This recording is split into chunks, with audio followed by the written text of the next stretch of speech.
Hello everyone, I'm Pamela Rickia from Living Joyfully, and this is a bonus episode of the Exploring Unschooling podcast, sharing a conversation I had recently for the Self-Directed podcast with Jesper and Cecilie Conrad.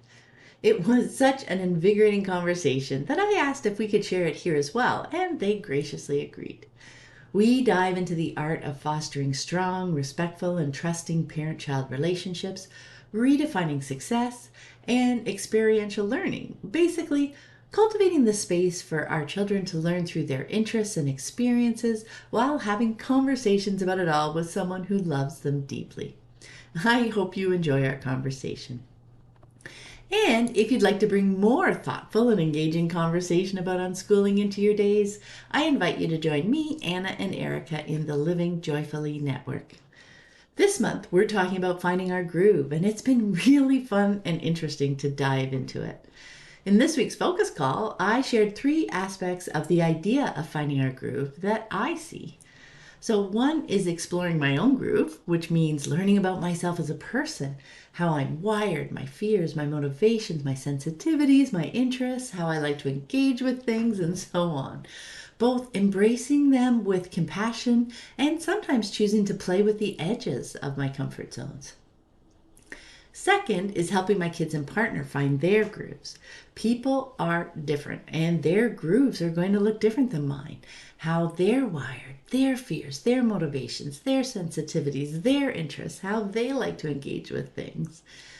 When we try to see things through their eyes and help them pursue the things they want to do the ways they want to do them, we help them learn more about themselves, and in turn, we learn more about them. And the third aspect is weaving all these grooves together into the bigger picture of life as a family. We can find where our grooves connect and resonate. Maybe it's a shared interest or a shared feeling of excitement around our individual passions. There's something energizing about finding our grooves and weaving them together. We resonate at a higher level.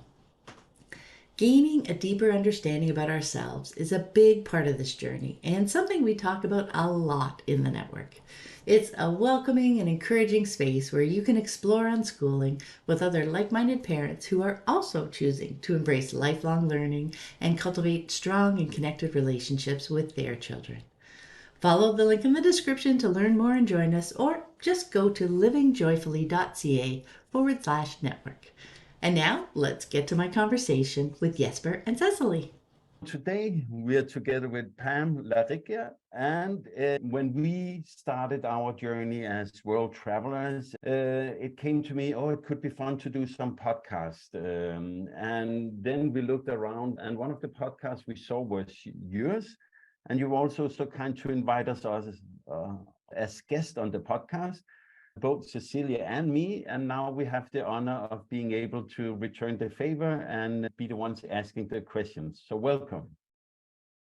Thank you so much. I am excited to chat with you guys. And thanks again for coming on my podcast. That was really fun having you each individually and seeing the different perspectives on your journey. So thanks again for that.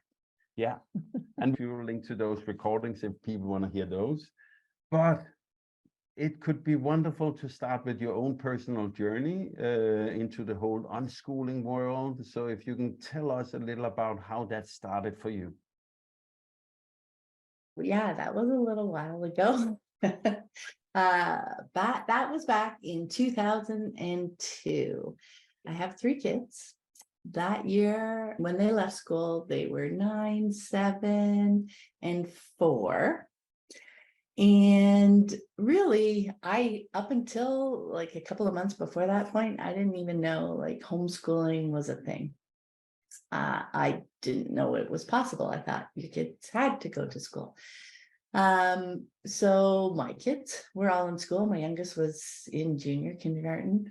And I guess over the couple of years, 2 or 3 years before, unschooling, just school wasn't a great fit for my eldest. So I was working with teachers and chatting with my son and, just moving through it, trying to make it as uh what word should I choose? Bearable an experience. Yeah. I wanted to do more than just that. uh so I mean, that was going okay. We tried another school. So that year he was in a new school, which was definitely better, but it still wasn't a place where he could shine and thrive. And I knew the child that I saw at home who was, learning and having fun and a joy to be around. So it was becoming very obvious that it was the environment. So that's why I was, working with teachers so that they could understand a little bit better. But then while I was doing my research, I came across the idea of homeschooling. It was in an article and I was like, hey, what the heck is that? That sounds very curious. So I did a little bit of research. We live in Canada, so I found out it was legal in Canada. So this was back in 2002 online. I found like a forum where there were people from my province who were homeschooling their kids. I was like, oh, and there are people in the world that are doing this. There are people in my country, in my province. Like, okay, it's a thing. So what happened is the kids were home for March break. And, my husband and I had talked about it and we had decided, you know what, like, it doesn't need to be a forever decision. Let's try it. For the last few years, we've been trying lots of things with the schools and with the various school systems and everything. So this is another possibility for us to try. So we thought, you know what, we'll give it a try and see how it goes. Like, that is a way that we approach everything, most things in our life, like, give it a try. We don't feel cast in stone in choices that we're making. It's like, okay, let's take a step in that direction and see how it goes. And then we'll take another step if it's working, or etc. So I went up to the kids. I think it was the Friday of the March break. And I just asked them, I said, hey, you know what? I found out, because I had said in my time as a parent, I'm sorry, you have to go to school. How can we make this something that's workable for you? How can I help you? And I found out that you don't actually have to go to school. You can stay home and hang out and we can do things together. And I asked each one of them individually, just so that they wouldn't kind of influence each other or feel an expectation around that. And all three of them were like, yes, thank you so much. I think that sounds great. Let's try that. So they just didn't go back to school then, because at that point we're like, okay, we want to try this. We don't have to like wait out the rest of the school year. And No, and if it was March, it was also just a couple of months. And if it didn't work out, they could start again after the summer. Exactly. So that was really my journey. To like, on one hand, it feels like when you decide to take your kids out of school, like, oh, that's the decision. That's kind of the end. Now that's it. Because it's a big choice. Often it can be a big choice for someone, especially when it's something that you just discovered as possible. And it's a very different than what you've grown up with. So it can feel like you're kind of done. But really, at that point, when you choose to bring them home, that's kind of also the beginning of your homeschooling journey or your unschooling journey.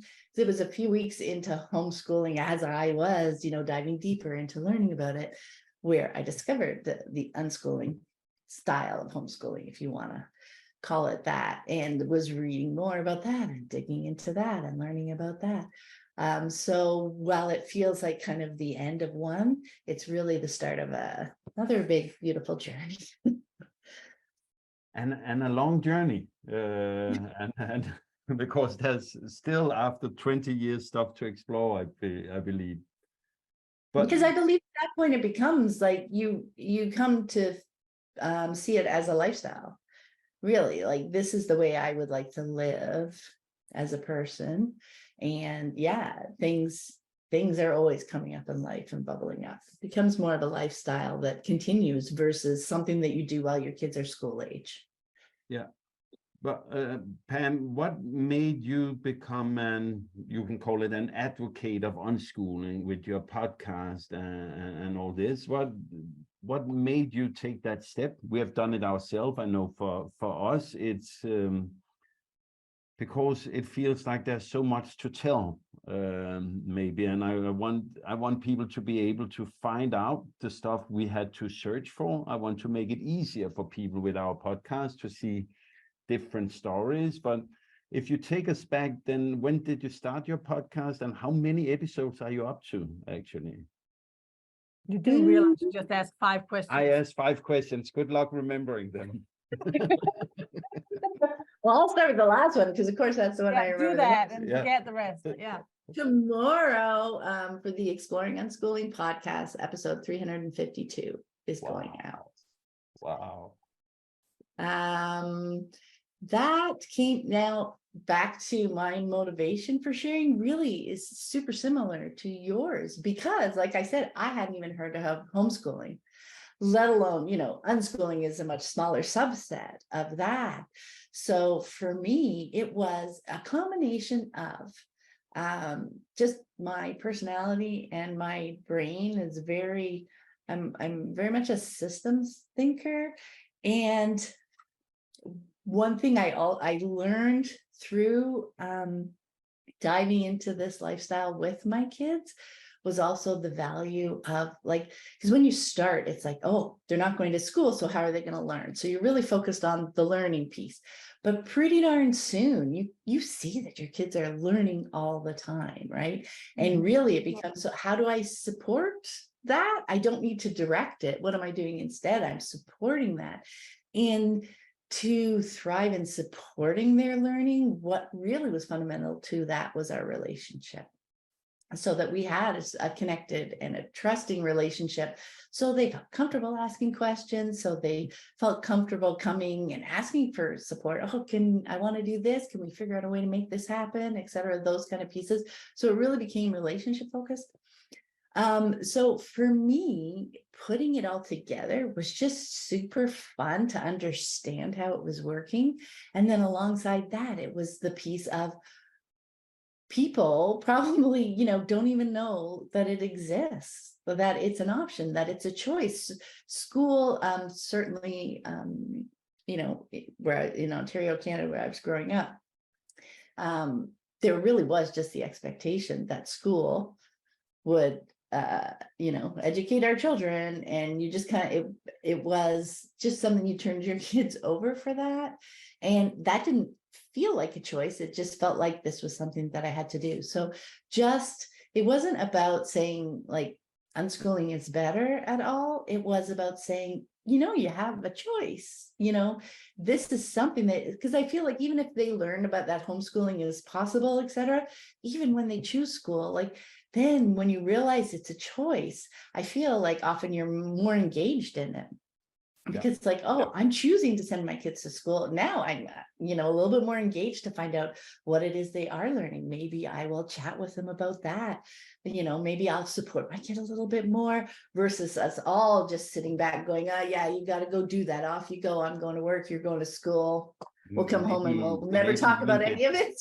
Yeah. And maybe even get to know the teachers that your children spend time with all day. Yeah, exactly. So from there, what I actually started at the time was writing. So I started with a blog, sharing information that way. 2012, I published my first book, Free to Learn, 5 Ideas for a Thriving Unschooling Life. So basically, by that point, now I was 10 years into the journey. So what I did was just take the 3 paradigm shifts that over the years I found most valuable. I mean, because there were lots of them, but which were fundamentally the most valuable for me to kind of hit my stride with unschooling. So that was my first book there. Can we go into the 3 paradigm shifts you find the most valuable, just so you mention them so people know? Well, yeah. I still think people should go out and read the book. What's up? Yeah. But I think, one of the big ones we already touched on is that shift from teaching to learning, right? So we're focused on our kids learning at first when we come to homeschooling or unschooling, because we feel like we're replacing school with it. So, but one of the big shifts for unschooling is just that shift of focus from, instead of looking from like the teacher's perspective, or I as a parent want to teach my child these things because I think they're super valuable, is that shift to, oh, but let me look through my child's eyes, because I can say things over and over and over again, but if my child doesn't like take it in, does it even really count as teaching? Same with at school. You learn things for the test, and a month or two later, you don't really remember those things.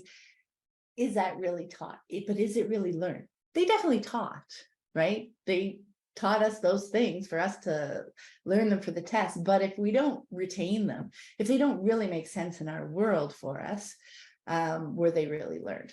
So I find that the most valuable question when we come to it is the learning piece, right? Because we're looking at our children and we're trying to support their learning.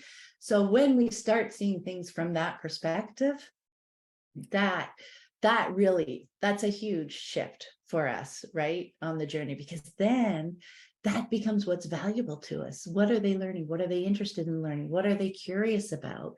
And when we can start and meet them there, then we can start to see how unschooling shines, because we start to see the pieces that they're picking up, and we start to see how they use them in their day-to-day life, right? Maybe they're picking up new vocabulary, maybe they're picking up a newer understanding of something, and you can see their excitement, they're wanting to share, they're using their new words in conversation, they're using a new concept, you just see it come out in something they do or something they say, and you can see that difference from something that's memorized to something that's more internalized, something that they understand because it makes sense in their view of the world. They put it in, I kind of envision, learning as a web, like a web of learning, because there's multiple connections of things. And the more connections a fact or an idea has, the deeper you understand it, because it makes sense to you in many different contexts. So maybe you learn it one way because you had a conversation and someone mentioned something about gravity. And then, then you're jumping on a trampoline and you're like, oh, look, this is gravity helping me. And then, something falls out of the tree, and, then you meet another connection. And so your understanding of it grows as you make more and more connections with it, versus a random factoid that you've memorized for the test, but you don't have a lot of connections to it because it's not something that is coming up in your world. It's not something that you're using every day or, consistently in your life. So there's not a lot of connections to it. So it just kind of bubbles away. It maybe doesn't disappear, but it's much harder to recall because you don't have a lot of connections. You don't have a lot of paths to get to it. You don't have that deeper understanding of how it fits into your world. And then when you can start losing the idea of certain things need to be learned by a certain age, and instead you look at the interest and the connections and understanding it in your world, you come to see that, oh yeah, it's not that they're 7, so they need to know X. It's that they happen to be 7, they're really interested in this, and look at all the bits and the connections that they're pulling together for this. And then maybe you're like, oh, he's 7 and he's picking this up at school. They learn that at 9.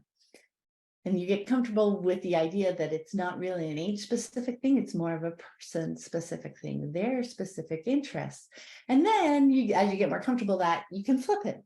It's like, okay, if my daughter was in school at age 10, she'd be learning X, Y, and Z. But, she's hit X, Y, and Z hasn't come up in her life.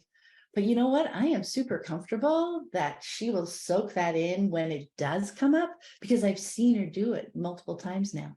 So giving our kids the freedom to just follow their interests and to watch the learning that happens through their eyes really helps us understand how unschooling works, and really helps us kind of melt away from looking through that age lens or that curriculum lens, and just really focusing on, it's like another layer to peel back on supporting our kids' learning. It's like, yeah, this is where their mind is right now. This is where they're a sponge for making connections.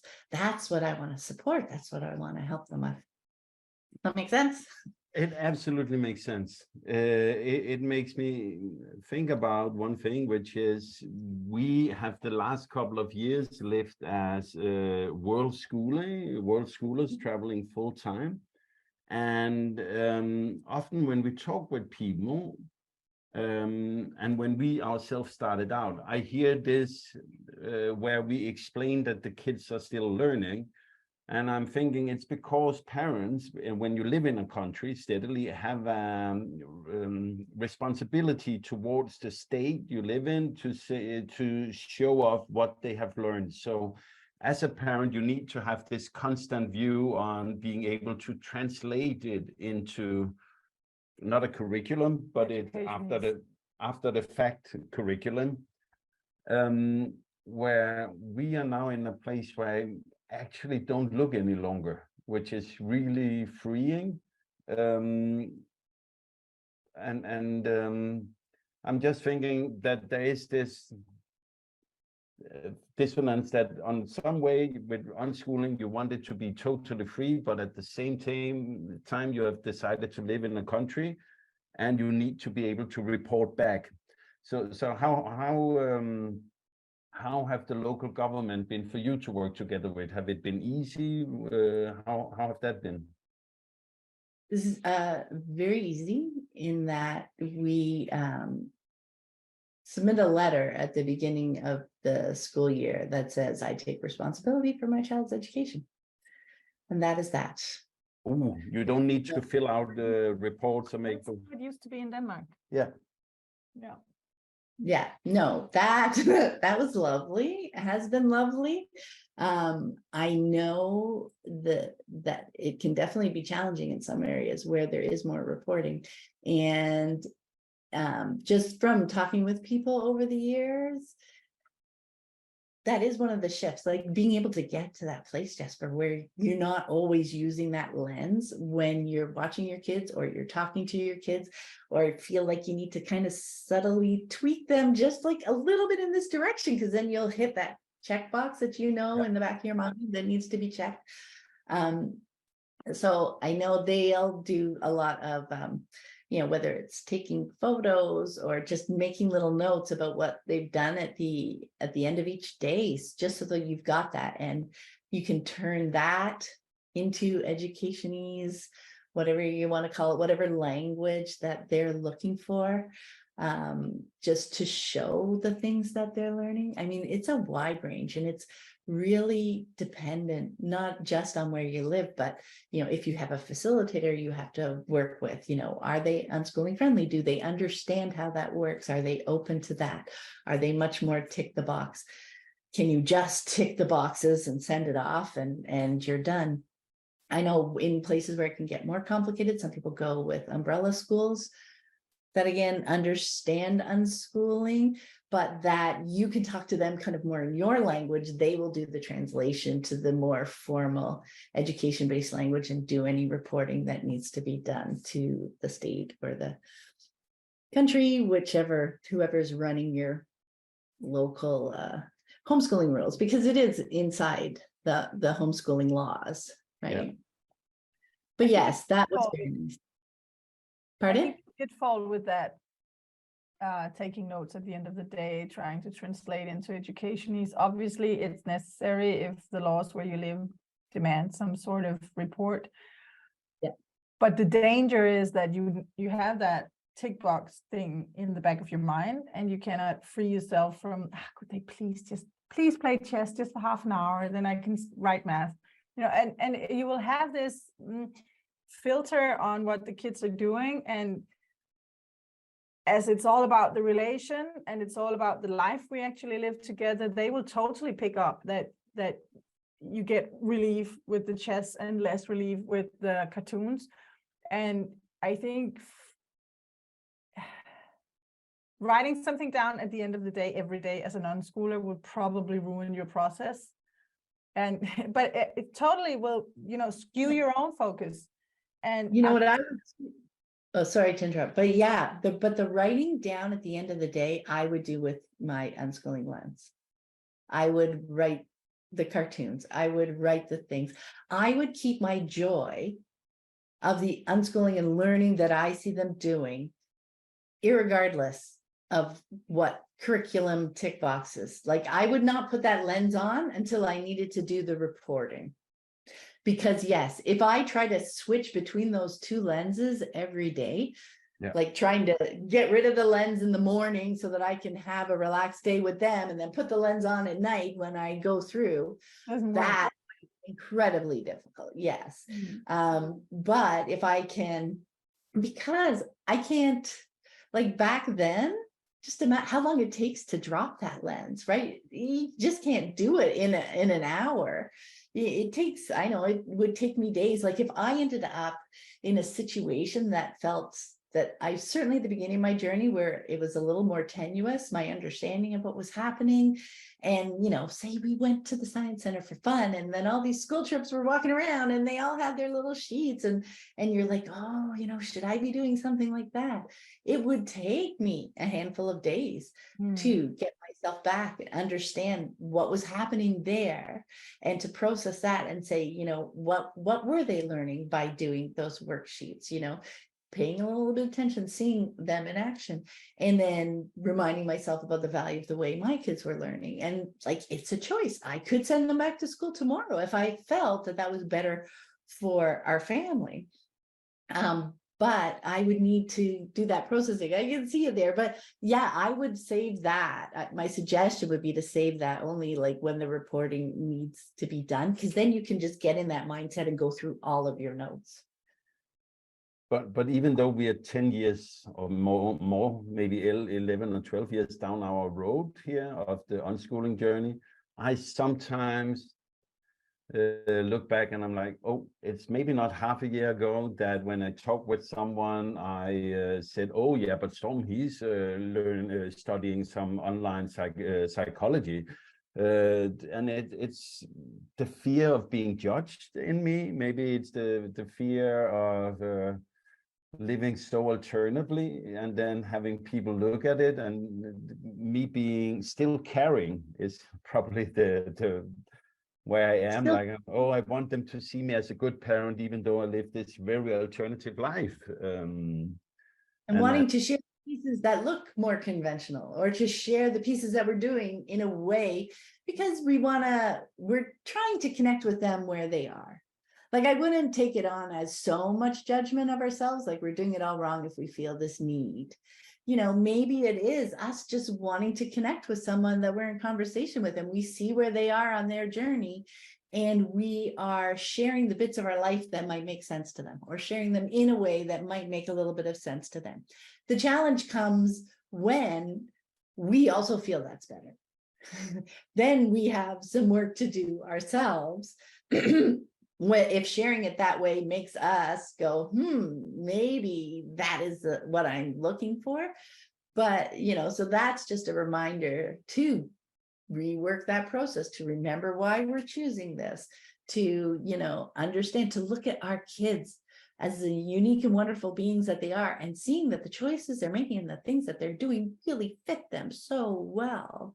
And that, they are where they, even when there's challenges, like that's one of the other things that we can, when someone first comes to unschooling, it can feel almost utopian. What do you mean everybody just does what they want to do? That's not life, nobody's going to choose to do a hard thing ever if they don't have to, like all those questions that bubble up.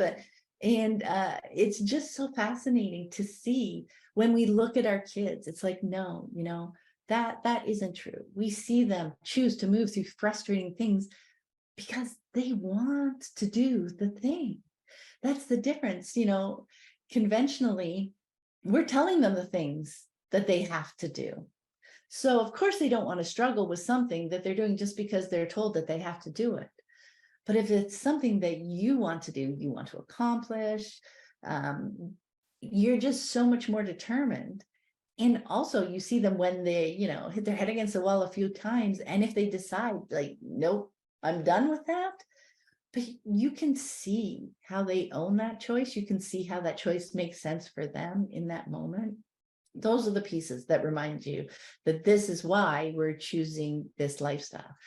But yeah, when you're chatting with people, it definitely can make sense to try and make sense of our lives in a way that they'll understand.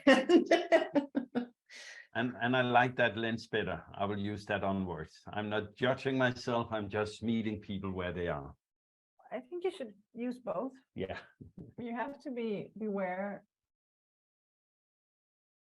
if you feel you have to justify what you're doing or translate it or even tweak the reality in order for other people to like you or respect you, then maybe you have to think about, you actually just said that the other day to me, that some ideal shouldn't stand in the way of what you feel is right. So if you have some idea about what a 17-year-old boy should be doing, but you identify as an unschooler, so you don't tell him, and the boy is therefore not doing it, maybe because he doesn't know it's a thing, or maybe, I don't know, and you don't feel good about it, and you're the parent, then maybe, you know, I'm not saying that we have an issue with our 17-year-old, because we actually don't. This is very made up. But we could have had. I think within unschooling families, I see a lot of problems of this sort arise, where the parent feel they're not allowed to say certain things or in certain ways, or I have this crazy idea that math is great, and I tell my children, like, every 2 months we talk about that, how much I love it, and sometimes they do some and sometimes they don't, and they can do whatever they want with it, but I would always encourage it because I think it's so great. Just like people who like soccer or I don't know, Western movies or knitting, then, you know, I'm just into this. And just like I'm into Shakespeare, I really love Shakespeare, and I almost make my kids read Shakespeare by being so passionate about it myself. I think some unschooling parents think it's illegal to have these, especially if the ideas are more in the academic field, whereas was it soccer or knitting, it would be okay to be open about it. But is it Shakespeare and math, then you have to shut up because you're an unschooling parent. And that's like, so. But the unschool police would come after us. Maybe the unschool police would come after us. Yeah. Okay, shoot us down. No, but it's really a thing in my experience. Haven't you met that? Oh, it's absolutely 110% a thing. I'm just smiling because that's the series that we're doing. The latest series we're doing on the podcast right now are these unschooling quote rules episodes. And we say the unschooling police are not going to come and arrest you if you don't know these quote rules. And that is one of the rules. Like, there are so many layers in what you were sharing there, Cecilie, because there is, why am I valuing math and Shakespeare above soccer and whatever the other thing? Well, just for the record, I'm not. No, exactly. I just value Shakespeare. In your example. Yeah. The thing is, this filter that I'm only allowed to say I value knitting as an unschool mom, but I can't say that I value math, because then I would ruin the thing. I think that's and that something is that. having a seizure there. Completely. And that's also something that comes up pretty often in the network, the community that I'm part of. And it is such an interesting thing to peel back, because we need to be able to communicate with our kids. But it's a lot of our work first, right? To get to that point where I'm not valuing math and trying to subtly manipulate them. I'm sharing my joy. Mm-hmm. Are you doing math? You know, if I like math and I want, my kids to know math is awesome, I'm doing these fun math related things. I'm doing puzzles. I'm with numbers. I'm reading books. The Joy of X, I've got a bunch of math because I too love math. Maybe I'm noticing the math in the patterns and the measuring and the calculating something I'm building, or packing up things, just to get the geometry right so we can fit as much stuff into the thing. Math, just mentioning, because I love math, I'm mentioning all the math I see just going about my day, because math is everywhere, right? So that's a way to share our excitement about those things. What it is the energy to be able to share without the expectation that they, share our excitement. Maybe they will be interested in it too, maybe they won't. That doesn't mean I can't share my excitement. It's peeling back the layers so that I'm not, and again, not speaking of you, but I'm not as a parent, I'm not valuing math over knitting. That if I love knitting, I share that with the same energy and excitement as I love math.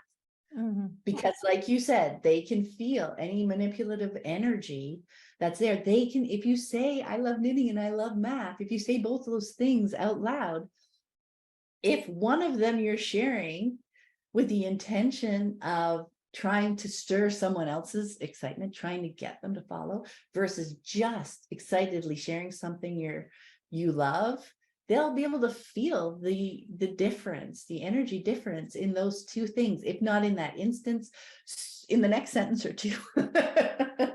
Right? Because I'm excited about knitting. I'm making the sweater. I'm making the scarf. I'm excited to go to the yarn store. I want to try these super huge needles. I'm sharing all the things that I want to do. If I'm sharing, I love math, and I have an expectation on you, I'm sharing, I love math. Would you like to read this book? Would you like to play this puzzle? Would you like, can you see just how we would be talking about, we share this love, what do you want to do about it? Versus, I have this love, here's all this cool stuff I'm doing about it. Yeah. That is kind of an example. But I think the idea of the manipulative energy is central to the conversation of unschooling once we've peeled off 2 or 3 or 500 layers, because I think they're between something because they feel like they'll be manipulating. And I think that's where the fear comes from. And if manipulating worked, my kids would do the dishes every day. No. If it worked. They have to try manipulating them first. Yeah. No, but when I'm trying to understand what not to do, but we're not sure how to do it instead. As parents, I think we do have a special role in our kids' lives as the ones, or the primary ones, to help them enter this life. And obviously we will use our experience of how things work to see if we can, make the landing a little softer, and, remove a few of the thorns down the road. And just, if you go this way, you might not hit a wall. And if you go that way, it could be that it's easier. So this job, I find, is just like teaching them to wash their hands before they really understand what bacteria is. There's a very fine line between the manipulation and the pure positive intent from a parent. And I find that line very interesting to talk about. Yes, I do. I absolutely do. And I think there's nothing wrong with sharing. I think how you've discovered that line, and I think the line moves over time, is in the reaction and the energy you get back from your child when you share this bit. If your child is resistant to it, it's like, oh, this direction isn't supporting them in where they are. It isn't helpful for them to where they are right now, which just means they're not going to be able to absorb it, and they're not going to be able to make connections to it. And it's not going to make sense to them right now. Doesn't mean it never will. But it also doesn't mean I need to just sit back and not mention anything. I think that is something, we've talked about in those rules episodes, because it's fundamental to almost every rule. Because so often parents think, okay, I'm not supposed to direct my child. I'm not supposed to tell them what I think they should do. So I'm just going to sit back and I'm going to let them do their thing. And I'm going to wait till they come to me to ask for things or to ask to do things. No, that is like, that's the opposite end of the pendulum. I kind of think it's like, oh, I don't want to direct them. So I'm going to swing all the way back and do nothing. And I'm not hardly going to engage with them. And I'm not going to say, I love math. Do you want to come play Monopoly with me or something, But it's what we replace that with. And that is the connection and the relationship and the trust where we can engage and we can share our thoughts with that energy. That's like, I'm sharing my experience. It may be different from yours. You may not, you may make a different choice, but I want to engage with you. I want to share my experiences. I want to share the things that I'm excited about. So, that is the piece that we are always talking about on the podcast at this point, because like you, I find that to be kind of the meat of it, and the thing that a lot of unschoolers are challenged by. It's like, okay, I understand why I don't want to direct them. I understand, I see them learning things on their own. But what do I do instead of just sitting off to the side and waiting for them to say, hey, mom, take me here. Hey, mom, can you pick up this thing? Because I'm interested in that. There's a whole rich life in between those two, extremes. I find them to be the extremes. There's a whole life where we live together as a family, where we're engaged, where we support each other. Because you know what? When I am sharing my experiences, as my kids get a bit older, they have seen me as an example, as a model. This is what we do as human beings. We're sharing our excitement, we're sharing our experiences, and then our kids get to start doing that with us. And oh my gosh, we start to learn. So our world gets bigger, right? It's not like we're the adults sitting back and this is our world, their world. Yeah. It's like we are all together. And I think the other piece is super interesting that you touched on there. We want to make their life a little bit smoother, a little less thornier.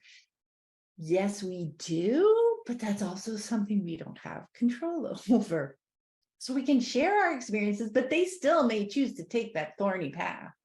Because obviously, or they could take another path and there were still thorns. We can't guarantee that. I know that, but I just thorns that we didn't see. Seen in unschooling parents this, so they get it, and then they fall, as you say, to the extreme other end, and they become afraid of having an opinion, having a personality, having an idea, having any judgment of anything being better than the other thing, or just preferable today. You don't even have to make rules, but just come up with the idea. Maybe today it would be a good idea to not have candy, or whatever the idea is. Not bringing forth, I'm really tired today.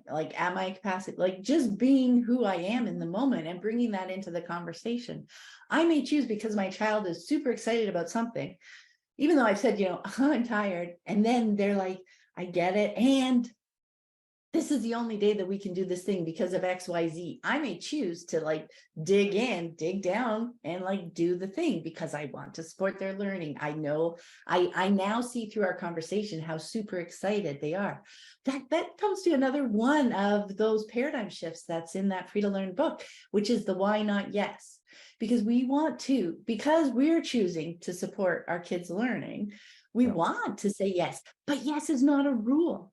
You do not have to say yes every time, right? This is where the conversations are. Maybe it's a wholehearted yes, because that fits right into our day. That's something I can do easily, boom, let's go. But maybe there's experience I have. Maybe I'm tired. Maybe there's a whole bunch of things of real life that are part of that choice. So why not yes is a reminder that I don't want to automatically say no just because that's been my pattern. But it's also a question, because I don't want to automatically say yes. That's almost as bad as automatically saying no. What are they going to learn from that? Just that everything I asked for just happens naturally and magically. That's not life. That's not learning about how they can navigate the world. I can share their excitement about the thing they want to do and say, you know what, can't make that happen today, tomorrow, because of XYZ. That's where we can have real conversations, and they can start to understand the context of what's going on in their life, the people in their life and in their world, in their community, like all those people. There is context to everything. So that's where you can have those conversations. And that's what I love about unschooling is we're all on the same team. Like when you say, I love math, we're all on the team rooting for your love of math. Or they say, I really want to go to the park, or I really want to do this thing. Like, I'm there for it. I love that that's something you want to do. And also there's these other considerations. And once we get to know each other better, like that is a way to get to know each other better. Like to know that I'm exhausted because yesterday we did this, I kind of need a recovery day, or I didn't sleep well last night, or I have a bad headache today. Like all those pieces of real life and of who we are as people, those absolutely should be part or can be part of the conversation, so that like it's a real choice that we all lean into.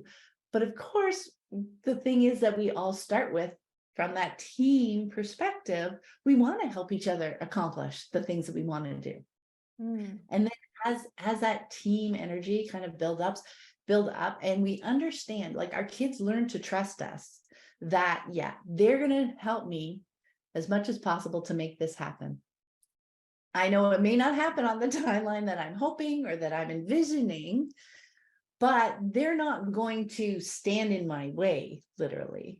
But I'm going to come to them for that conversation and ask them to help me do the thing, because then we're going to learn a little bit more about what it takes to accomplish the thing. So like for me, that's where all the rich conversation lies. That's where they learn more about the world. They learn more about the people that they live with. We learn more about them because we know what it is they're excited to do. People are so different as human beings that this is where we can learn. This is where we can engage. This is where we can just feel so heard and seen and loved and supported. And that doesn't mean it has to always work out on that particular person's timetable, because, we all live together, right? And I think that is kind of the conversation that is missing. That's the rich stuff in between those two extremes of I direct them and tell them what to do. I sit over here off to the side and don't want to tell them anything that they may take as direction. There's a whole world of consensual conversation that lives inside of that. And to me, that's the heart of unschooling. The talking. Yeah. We always come back to that. Unschooling is one long conversation. Just talk and talk and talk and talk. I have a question, and I've been pondering how to ask it, so I will ask it in the messy way it was in my head. Oh, great. So will it be one question? Or it five? will be one in-between long question where I will correct myself during what I'm explaining. Okay. So you're the parent of now grown-up unschoolers. And I would like to ask you about how it is to have grown up unschoolers, but then at the same time, I started arguing with myself because I'm like, no, Pam shouldn't use her kids as trophy on the unschooling world. But at the same time, our oldest unschooled child is soon 18, and in some years he will be, funny enough, older. So I'm just curious. Hopefully. So I'm just... As I said, a messy way to reach my question and the idea around it. So I would love to hear something about how it has been for you to now have grown-ups. I could have asked that simple. Do you want to ask it, or do you? Yeah, I said I could have asked that simple. The interesting part, the other interesting part is, is it okay that, so you're making a podcast, people listen to it, we make a podcast, you made a blog, I make a blog, we're open about this because we want to, I don't know what you want it specifically, but I want to make the path easier to find and understand for other people. When I started, it was harder, and everyone I could listen to was American, and that's very good and fine. I don't mind Americans, but it's not the same as Europe. The situation is different over here, and I just needed I needed something that was actually not available. And I'm trying to make that available now. That's what I'm doing. That's why I'm blogging. That's why I'm doing this podcast. And I'm not sure how much I want to talk about my own children, because I do talk about them and I do post pictures of them and I do share stories about what happened in our life, all of us, where the children are some of us.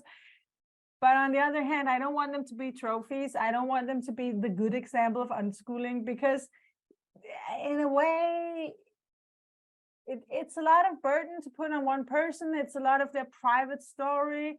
And also their path is not an example to follow for other kids or other families. So I think your other question that was like underneath, or the filter of the first question, is the more interesting question. Not that I don't want to hear about your children. I want to hear the other one also. Okay.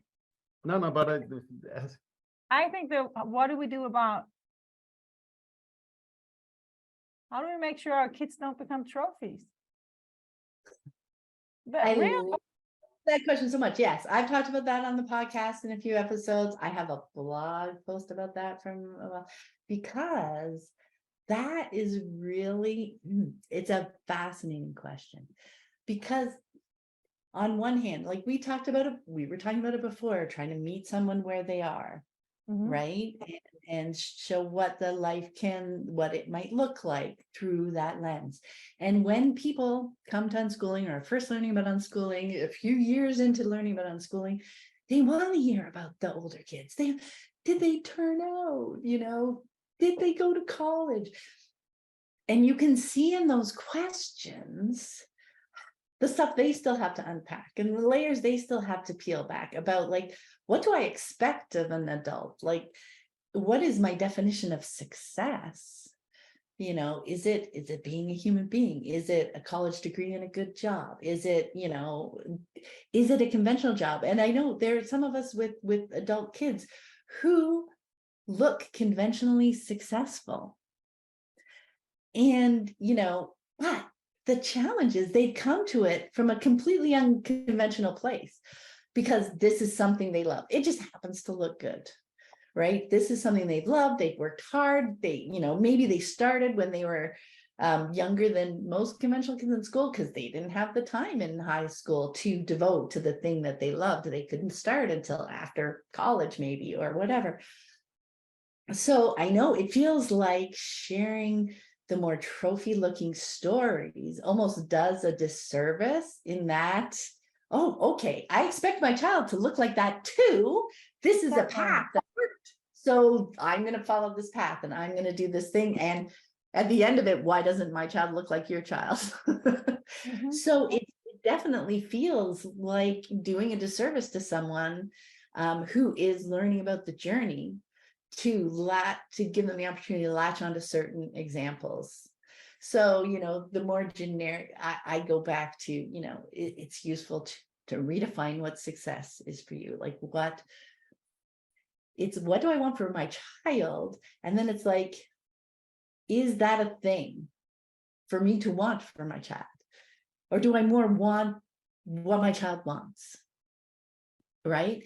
Which I can't really know, but I can most help them with that by meeting them every day and supporting them every day and helping them explore the things that they're interested in, because that's how they're going to find their path as they get older. Because the first thought that came to mind when you started asking that question, Jesper, is the answer is life feels very much the same with adult kids as it did when they were teenagers, young to, like, there was not a day where we said, you're an adult now, and our relationship changed. Now, I think that is one of the beautiful advantages of unschooling, is that we start when they're kids, having this connected and strong, respectful, trusting relationship with our kids. Now that carries forward while we're all alive, versus I have this controlling, directing relationship with my child because I want the best outcome for them. It's done with love for the most part.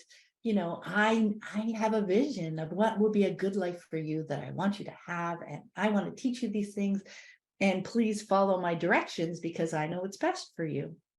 because I love you.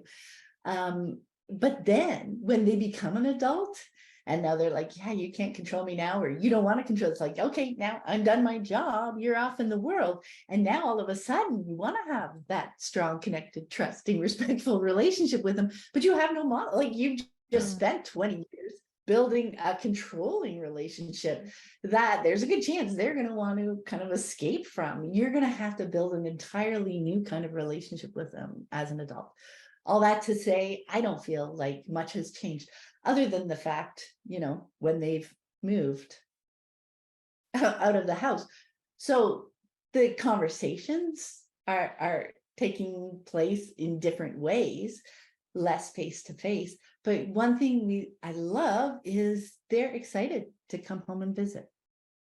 Right? It's not like, oh my gosh, I got to get through another holiday with my family.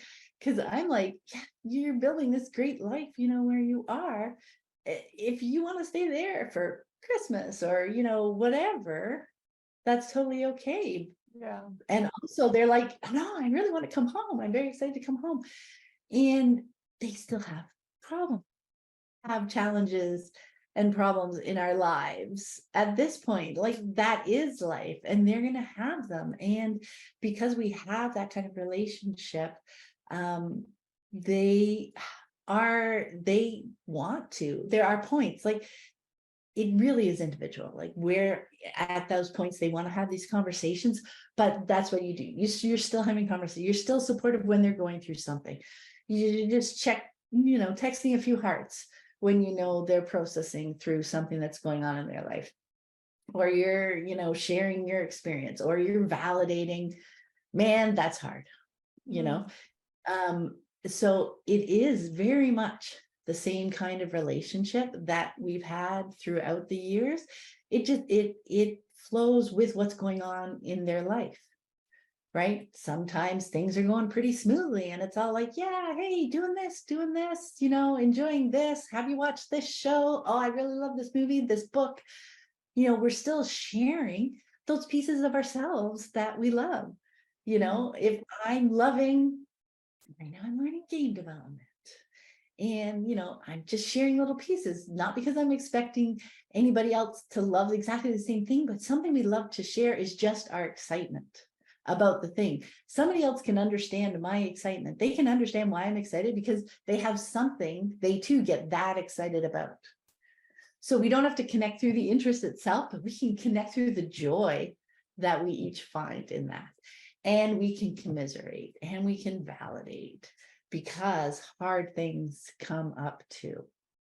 You know what I mean? So really, fundamentally, the relationships don't change. That makes me even more happy with having chosen this path for us. I'm happy to give a quick overview, because the other thing that I think, the other piece that can be valuable is realizing their paths can be very different, right? Like if I have a vision in my mind of what, how I want my child to turn out, and I happen to have 3 kids, I'm trying to get all 3 kids to kind of look like that vision, right? But when I take that away and I focus on who they are as people, oh my gosh, their choices as adults so far are very, very different. And yet they so beautifully and fundamentally match and mesh with who they are as a person. So I think that is a big thing. Like I had one child who at 18 was like ready to burst into the world with her interest in photography. And when she was 18, like we live in Canada, she moved to New York. And, and she went there for a few months. Like I supported her in finding a place to go for the 6 months that she can go on a visitor's visa and just check out the community, because we're in a small rural town. So living in New York City was like a different life. And she's like, I don't even know if I would like that, but I know there's a strong community of photographers there. And which she had connected with online over the previous years as she dove into that passion. So she wanted to see what it was like in real, like face to face. So she did that. She loved it. She came back. She got her visa. She was back there in a month, lived there for a number of years, and then a year and a half ago moved to LA, because those are kind of the two big photography places, New York and LA. And her last couple of years in New York, she was doing LA trips for a month, 2-3 times a year, to go work with clients in LA there, and then eventually moved her base over there. During that move, she came home for like 3 or 4 months in that transition, got rid of her apartment there, brought some stuff up here, did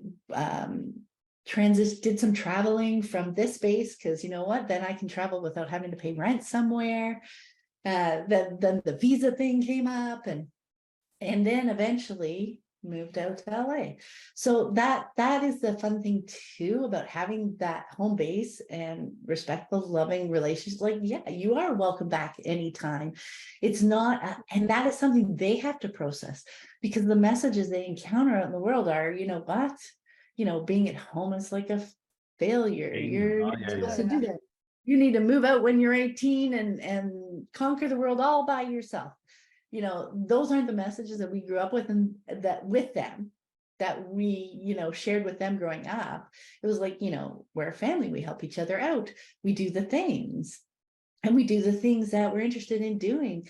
And if you want to, the context from where you're doing, there's no judgment. Like, yeah, I was shocked that one of my child, after like such a wonderful, loving life at home at 18, would want to leave. But, okay, I'll support that. That makes complete and utter sense for you as a human being. I had another child who lived here 24 till about he was 24, and then he moved to another province for a while. They're actually him and his girlfriend thinking about coming back here and moving back to this province. That's still up in the air. That is a challenge and question that they're going through right now to decide. And then they'll come stay here for a while they work out jobs and places to live. And I've said, you can hang out here as long as you want. I have another child who lives at home, which is absolutely beautiful. It fits him like a glove. Not a super easy choice for him either, because again, all the messages, well, you still live with your parents, what's going on there, why can't you hack it? But we know that that's not true in his case, in his life. These are great choices. We have a place, like my dad lives with us. We have lots of adults like living here and coming and going, and it's just, this is our hub, this is our family hub, and people are welcome here all the time and for as long. And oh my gosh, how helpful it is to have another adult, like, it's cooking half the dinners and helping around the household. Like, it's amazing and it's wonderful. And now my husband and I can go travel and not have to worry about the dogs, because we know he'll be able to take care of the, like, it works for each child and it works for the family. And one of those, like how they look conventionally successful can be very different, but all of them make so much sense for each of them as a human being, and work so well for all of us as a family, just supporting and helping each other out, doing the things in our lives that we're wanting to do. So it just looks different, but fundamentally it feels the same as it has always felt since we kind of really hit the ground running with our unschooling. So did that answer your question, Jesper? It absolutely answered my question. No, but in a good way also, because when we meet people with our grown-up Storm, who is 17 and a half, they're like, so, oh, you're soon 18, then what? And he's like, then what?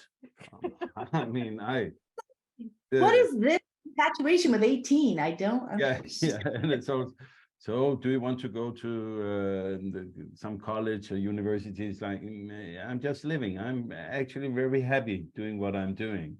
And yeah, I'm looking at the time, and we have had a long, wonderful chat.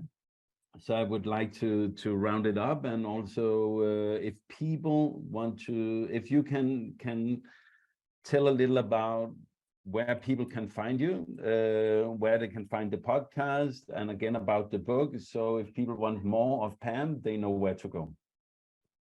Sure. Well, kind of my home base website is livingjoyfully.ca. So all the stuff is there. You can find it in the menu. The podcast, the Exploring Unschooling podcast, it's in all your regular podcast players. And also right there at the website, you can always listen right there. Last fall, Anna Brown and I started a second podcast because glutton for punishment. And it's actually called the Living Joyfully podcast, but that one focuses more on relationships.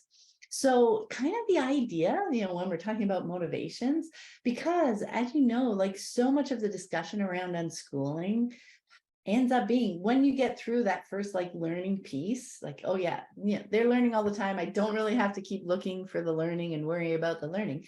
So much of it becomes the relationship pieces, the how do we live together pieces, the how do I talk to them if I have, something bubbling up for me around something, versus standing back. That whole transition to how do we engage as like just human beings, and not adults and kids now, but I'm just not controlling them.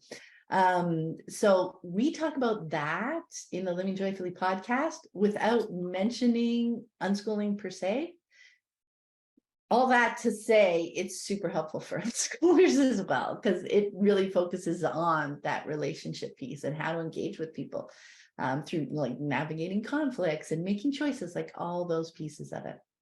The other big thing that we've got going on is the network. So the Living Joyfully Network, which you can learn lots about at the website there. But it is an online community where we talk through these things. It's really just walking together, walking alongside people who are taking this journey. Yeah. And just being able to share our experiences and the way, because you know what, with lots of experience, we have that different lens. So when somebody shares a challenge that's going on, we can just help peel back a couple layers around that. Maybe this, maybe they're feeling that, maybe you can say this. So it is not at all prescriptive telling people what they should do, because we don't know. Like there's no rules. It's about the individuals, the family, how the people are in relationship together. So it is, just helping people maybe see a new way of looking at something, just brainstorm some ideas, because sometimes we just get stuck in our head and like, I cannot think of another thing to do. And I'm still flustered or upset about the situation that's going on. So, at that point, we will just like chat with them. And because someone who doesn't have that energy can sometimes see outside of that box, that tunnel vision that we've kind of gotten ourselves stuck in. So we can help with that. We have a theme each month. So alongside of that is we just have a theme each month that we dive into and that we talk about that is related to unschooling, that's related to our, like this month, the theme is making choices. But we've been leading up to that, through peeling back the layers, because like we talked about, context is so important. It is. In any moment. So we need to understand ourselves. We need to understand our perspectives. We need to understand the layers. Maybe we've got some triggers going on, that are making us feel super resistant to whatever's happening in front of us in this moment. Like, so we have those themes that we also talk through. We have conversations, then we have like a live call with members who ever want to show up, and it's recorded so that people can hear it. So that's like raising questions and chatting through in real time. So yeah, we're loving the network as well. Oh, we just started a shop. More, let me hear. Yeah. Some courses, but yeah, because it's just about sharing the information. It's not about telling people what to do. It's about giving a new way of looking at things, just to support people in making the choices that work for them in this moment, without the expectation that they follow it, without the expectation they follow it exactly. And knowing that, what, maybe now's not the time, maybe 6 months is something that's important or valuable to you. It's not the now or never kind of deal. It's like, let's just walk together, and I'm just going to share information and different possibilities that you can bring into your orbit. Fantastic. And that's what the books are too. Yeah. And check out the book. Absolutely. Pam, it was wonderful having you on our podcast, and thank you for your time. Well, I loved your questions, even the rambly ones, because That was mine. That's mine. see where your mind is, right? Cecilie was able to pick out, yeah, I know where you were going with that. Yeah. Like, what was your fundamental, but we need to ramble sometimes till we can find but He needs to ramble. you listen to me ramble. I am rambling, and I'm lucky to have both my wife and you on this episode to help translate what happens inside. It's, understandable for other Okay, people. but we will say goodbye and thank you for your time. Bye. Thanks so much. It was so fun. Bye.